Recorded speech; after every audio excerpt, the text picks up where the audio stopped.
ومريم ابنة عمران التي أحصنت فرجها فنفخنا فيه من روحنا وصدقت بكلمات ربها وكتبه وكانت من القانتين. In the name of Allah, the most beneficent, the most merciful, welcome to another episode of The Virtuous Woman, your program, our program. And today, like we always do, we bring to you very important and very interesting segments on the session. Today we are going to be talking about a topic that has to do with everybody. And when I mean everybody, this time around it's not just about the Muslims. And so don't assume that this program is meant for the Muslims alone. We're going to be discussing relationship between Muslims and non-Muslims. Did I just hear you say relationship between Muslims and non-Muslims? Of course, yes. It's a discourse that really calls for attention because it's something we really need to talk about so that we can settle this course. Before we go deep into the topic and I introduce my guest to the house, let's go for this short break. إن المسلمين والمسلمات والمؤمنين والمؤمنات والقانتين والقانتات والصادقين والصادقات والصابرين والصابرات والخاشعين والخاشعات والمتصدقين والمتصدقات والصائمين والصائمات والحافظين فروجهم والحافظات والذاكرين الله كثيرا والذاكرات أعد الله لهم مغفرة وأجرا عظيما. Assalamu alaikum wa rahmatullahi wa barakatuh. Welcome aboard. It's still your program, our program, The Virtuous Woman. And like I said, this episode is talking about the relationship between Muslims and non-Muslims. With me in the house, I have Hajia Ghaniya Tijani. Assalamu alaikum wa rahmatullahi wa barakatuh. Thank you for coming around. We really enjoyed the last time you were on this show. And today we are talking about another interesting and very logical topic. Today we are talking about relationship between Muslims and non-Muslims. Of course, there's no denying the fact that we know who the Muslims are and who the non-Muslims are. But what's peculiar with the relationship between the two set of people that have been discussed? Okay, well, the reality is Muslims are not like they are living on an island and they're not relating with anybody. In all countries of the world, there are Muslims, who are either citizens or residents in those countries, and they would interact with their non-Muslims, families, relatives, neighbors, or fellow citizens, whether in their social life, their economic life, political life, and all that. So it's really important that, and everything in life is regulated anyway, and Islam is a comprehensive religion. It teaches us a lot of things, and of course it also teaches us how to relate with people, especially people who are non-believers in our faith. Thank you very much for that brief introduction. So, in the relationship between Muslims and non-Muslims, what are those things that should be observed? What is it that we want to talk about today? Okay, the reality is a lot of people don't read about Islam, they don't ask questions about Islam, so they really don't know a lot about Islam, and one of the things they don't know is also about the good things Islam has taught its followers about how to relate with people who are non-believers in their faith. And I think it's really important for non-Muslims to know that Islam encourages Muslims to be good to non-Muslims, to relate with them well, and to show them the virtues of their religion, both in speech and in character. Okay, thank you for that brief and comprehensive way of answering the question. So there's this thing, of course, especially when it comes to the relationship between these two sets of people, the Muslims and the non-Muslims. During the time of the Prophet ﷺ, I can recollect that there were several instances, the way he related with non-Muslims and the kind of aftermath reaction that it actually breeds. Do you want to share some of those things with us? Oh yeah, definitely. I'd love Okay. to. Okay. The way, a lot of people accepted Islam by the virtue of the good way that they were related by with, a lot of people accepted Islam because of the good way the Prophet Sallam and even other Muslims, how they related with them. For instance, I know that when there are conflicts, countries, abuse the citizens of the countries they may be, having an interface with. At least I know that there was there's a camp, there's a rape camp or something between Japan and I can't remember the country now. Okay. But when countries go to war, they usually just destroy the enemy completely.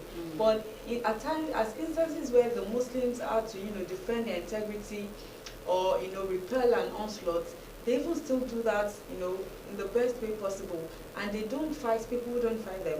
And there are instances where the Muslims conquered a nation, and when the men were walking on the streets, they were lowering their gazes, not looking at the women, they were not even going close to them, they were not touching them, and they were not destroying their property or their plants. And so they were surprised that, if people were at war, they would think that the enemy would destroy, but this was not the case with Muslims. They were even preserving it and then, maintaining the integrity and the honor of the women of the enemies.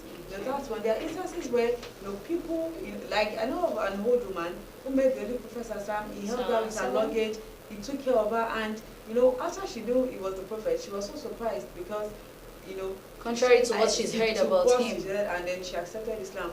And a lot of people too, even non-Muslims, when the Prophet Sallam was in Mecca, even though they were not Muslims, if they needed somebody to trust, if they needed somebody to entrust their property with or their secrets with or to help them out, they would think of no other person except the Prophet Sallam.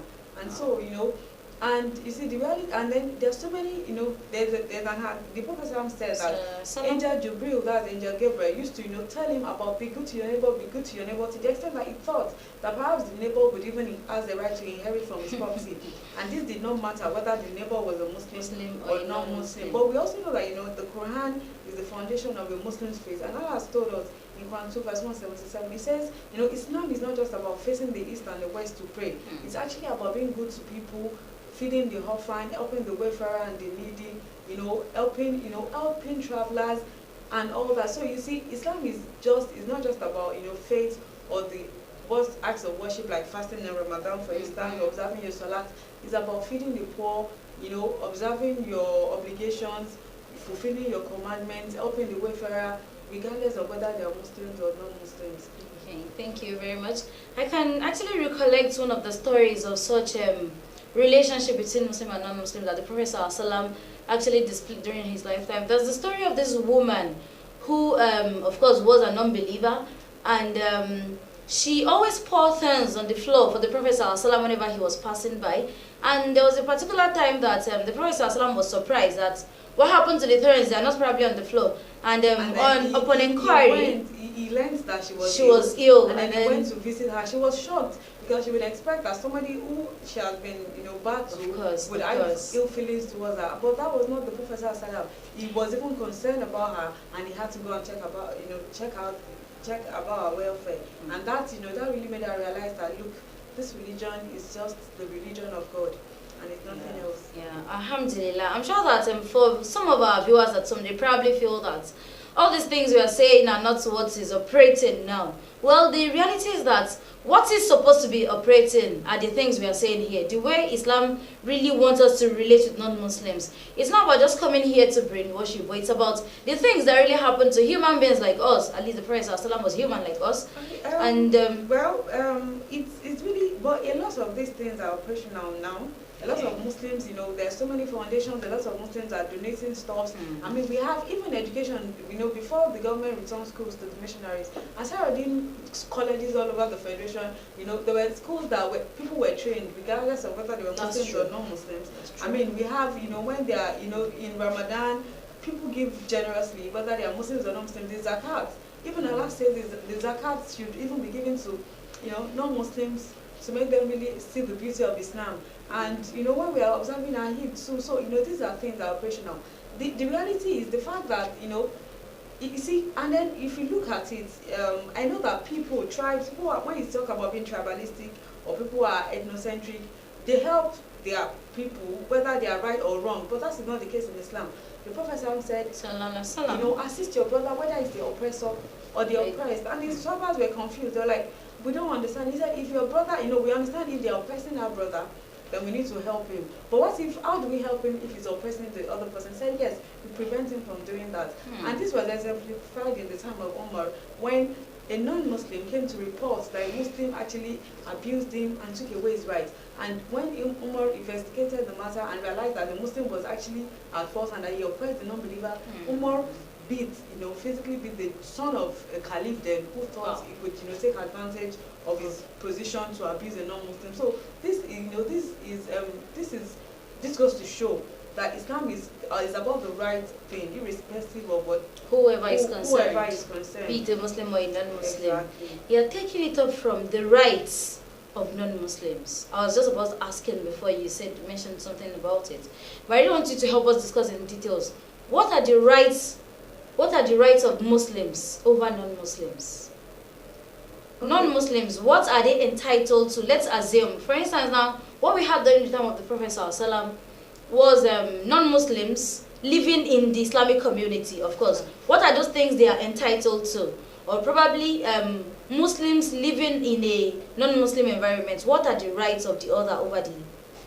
Okay, well, the thing is that regardless of whether Muslims are living in Muslims populated or governed areas, or whether Muslims are living in non-Muslim governed or regulated areas, the rights of the life of a non-Muslim is sacred. His property is sacred. His honor is sacred, and it should be nice and good to him.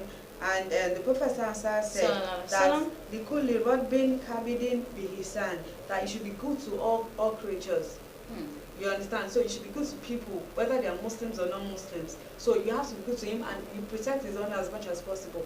And Allah told us in Quran 60, verse 60, Allah says that if non-Muslims don't fight you, then you have to honor them, and you don't fight them, and you maintain good relationship with them. And when the Prophet Salam was in Medina, there were non-Muslims, there were Christians, there were Jews, and they had good relationship with them. They could carry out their activities and commerce and all that. I think the important thing is just that respecting everybody's rights. As much as possible. You see, the reality is maybe people should also talk about it. Let's look at Nigeria, for instance. It's about learning to appreciate one another. Look at this issue of wearing hijabs in schools. If you allow if a non-Muslim does not wear the hijab, which is okay for them, then I feel that there's no Muslim school or there's no government schools that now forces these non-Muslims to wear the hijab. We also think that it's right. It's only right. It's only logical and fair that a Muslim woman should also be allowed to wear the hijab. Since that's what she wants. Exactly. But if by preventing her, you're preventing her from her faith, just like you do not prevent non-Muslims from carrying out. I think mutual respect, mutual love, honor, and respect is what the basic, the foundation of the relationship between a Muslim and a non-Muslim should be, and that's what Islam preaches. And with that, there will be peace, there will be harmony. The only time, because you do not deprive people of their rights and expect that everything will be just or fair. Things will not go the way they should be. Well, if you're just joining us, the program is The Virtuous Woman, and like I said, we've been in the studio discussing the topic relationship between Muslims and non-Muslims. Hadia, before we go on this short break, there's this thing with Muslims and non-Muslim relationship. Tell us to what extent you're allowed to take part in the things they do. For instance, now, you probably have your neighbors, which most times is always the case, your neighbors who are non-Muslims, and probably they have weddings, or they have birthday parties, or funeral, or as the case may be. But because you've just told us now that we should have, mutual respect and regards for each other and all of that, to what extent are we allowed to participate in the things they do? Yeah, because Islam encourages us to love our neighbors, whether they are Muslims or not. Okay. You should be happy for your neighbors or non-Muslims when good things happen to them. They get a new job, they give birth to a new child, they're getting married. These are things that are good, and they're happy. You should be happy for them. And if something bad happens to them, somebody dies, somebody is sick, you should visit them, and care for them. But the only restriction is we do not worship, you do not participate in their religious activities or in things that that have to do with religion. And okay, for instance, if a non-Muslim dies, you go and greet the family, and then you commiserate with them. And we have instances where the Prophet was sitting down, and they were carrying the corpse of a non-Muslim, and he stood up, in respect for and that's in respect for the dead, and that is notable. But you do not, but if Allah says in Quran 5 verse 5, Surah Al-Ma'idah, that you do not eat anything that is killed, or that is, prepared for any other God besides Allah. If I go to greet my neighbor and she's eating, oh, well, I'll join in.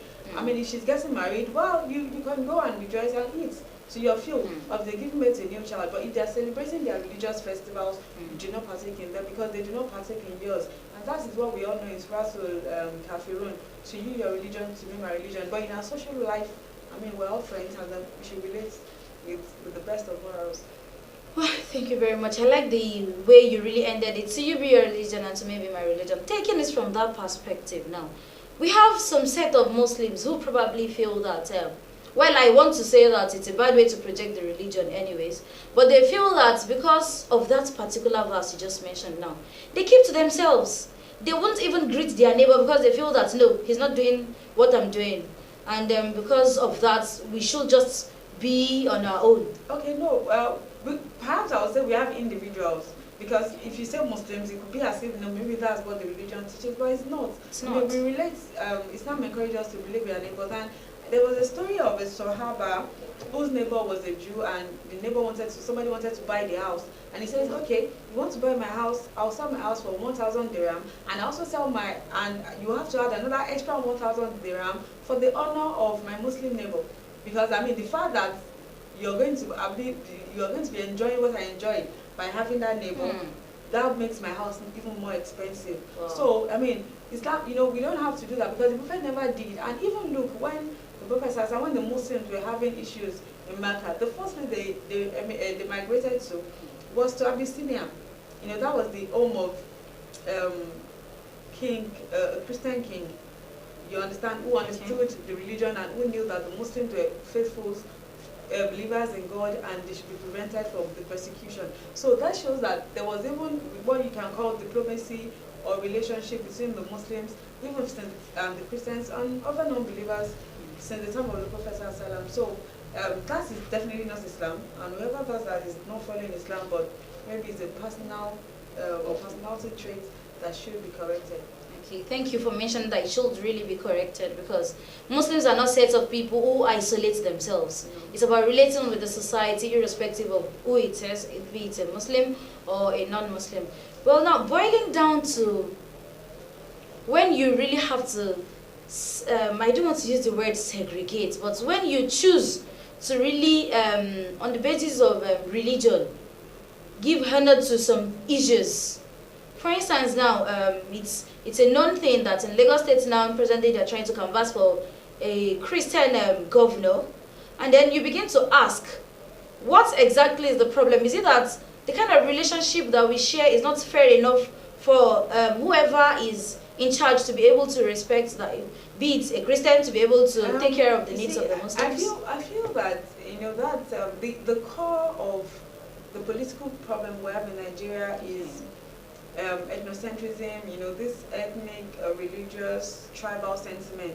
I think what should be important to the electorate is an individual that would come and serve the populace, and that will lead to the development of people and the country.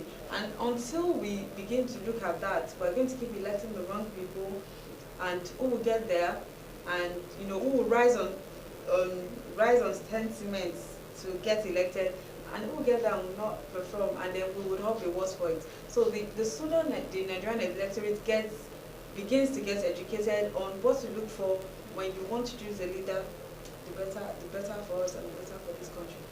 Well, thank you very much, Hadia Godiyatijan. It's been a very interesting time with you. Of course, there are still lots of things to be discussed under the topic relationship between Muslims and non-Muslims, because it looks as if really the immediate people that you relate with as a Muslim is your non-Muslim neighbor. And as a non-Muslim, the immediate people, before you count 1, 2, 3 neighbors of yours, of course, you should be able to see a handful of Muslims amongst them. And you just cannot close your eyes to this. You really have to be able to build that harmonious relationship between you both so that things will work out fine. But before we go deep into the other parts of the segment, join us after this short break. ولا تقربوا الزنا إنه كان فاحشة وساء سبيلا ولا تقتلوا النفس التي حرم الله إلا بالحق ومن قتل مظلوما فقد جعلنا لوليه سلطانا فلا يسرف في القتل إنه كان منصورا ولا تقربوا مال اليتيم إلا بالتي هي أحسن حتى يبلغ أشده وأوفوا بالعهد إن العهد كان مسؤولا وأوفوا الكيل إذا كلتم وزنوا بالقسطاس المستقيم ذلك خير وأحسن تأويلا ولا تقف ما ليس لك به علم إن السمع والبصر والفؤاد كل أولئك كان عنه مسؤولا ولا تمش في الأرض مرحا إنك لن تخرق الأرض ولن تبلغ الجبال طولا كل ذلك كان سيئه عند ربك مكروها. Assalamu alaikum warahmatullahi wabarakatuh. Welcome aboard, and it's still your program. I'm your host Bushro Olagunju, and we still have in the studio our honorable guest Hajia Ghaniya Tijani. And over time we've been discussing relationship between Muslims and non-Muslims. Hajia, at this point in time now, where there is this trait that we have more females really trying to aspire for positions, in fact, we find out that even in schools, we find out that females are the ones that are leading classes. They are the ones really aspiring, to go for their masters, go for their PhD, and they really want to fill posts. At such points in time, do we have it in any way in our religion that for a Muslim, okay, you should probably not be seen as a minister, because there's this thoughts from people. They are so surprised when Muslims, when they excel in certain things, and then they'll be so surprised. Oh, so you people also compete for positions like this, or you want to go for your PhD? They'll be so surprised. But when it's a non-Muslim, they see it as, of course, he's John or she's Mary. She could go ahead. But what's with that thought? Well, I would say that the norm should actually be that the Muslim, should excel, and then the exception should be when they are not excelling. So, okay. I don't understand, because the Prophet said that Allah loves that when a Muslim does something, he perfects it. So I mean, we should perfect what we're doing, your education, your career, your home, your interpersonal relationship, and all that. So I don't know where that's from. I don't know whether it's a stereotype or something, but that's not correct. That's not supposed to be. Yeah, because I remember that as an undergraduate, when people, there's this tendency when you'll be asked, what's your name? And you say, your name is Mariam or Rayhana, and then you say, don't you have another name like Bola or Tokwe that we can address you with? But the challenge is when they find you at the top, they seem to look at it like, oh, is she the one? What's her name? And then you say Mariam, say, seriously? I didn't know that. There's always that air of surprise. I don't know. No, well, I wouldn't say it's surprise. You see, the reality is, I think it all boils down to learning to respect. And appreciate one another. People, we need to begin to see ourselves as human beings and not the other, the other faith, the other person.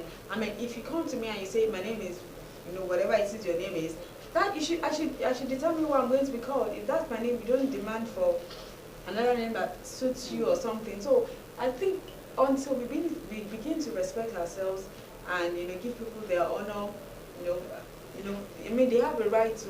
We've got freedom of thought. Okay. In this country, then we wouldn't get it right. At this point, we should, of course, be thinking of rounding up this program. But before we do that, Hadia, I want you on a general note now to address my viewers at home. To those who are Muslims, the way they should relate to their non-Muslim brethren. For those that are non-Muslim, the way they should learn to tolerate and accept them, just in about 1 or 2 sentences. Okay, well, the reality is that as a Muslim, Allah told us in the Quran that your Islam is not about facing the east or the west.